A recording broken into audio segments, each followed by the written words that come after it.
Իմ կարծիքով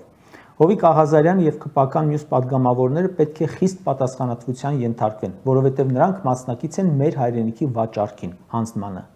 Դա ավելի մեծ հանցանք է, քան ենթադրյալ կամ իրական կաշառքները։ Այդ գումարները ի վերջո վերականգնելի են։ Նախկին ԿՊԱԿ-ական падգամավորն ասում է Նիկոլ Փաշինյանը թիմի բոլոր անդամների վրա ունի սեռական, կոռուպցիոն եւ այլ կոմպրոմատներ, դրա համար էլ վախենում են եւ հնազանդվում։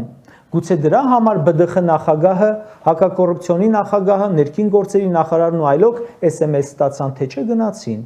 Իսկ օրինակ Աղազարյանը, Քերոփյանը, Փիլոյանը հրաժարվեցին հրաժարական տալ, ու մեկի տնից ապօրինի Բաքսի հայտնաբերվեց, մեկի մոտ սարքած տենդեր, մեկի մոտ չարտահանված ոչխարներ։ Այն որ ԿՊԱԿ-ական իշխանավորները պետք է պատասխան տան, ի վերջո միանշանակ է։ Փաշինյանի օգնական դատախազը հերթով գնալու է բոլորի հետևից քաղաքական հրահանգներով ու դատախազի հետևից էլ մի օր գնացող կլինի։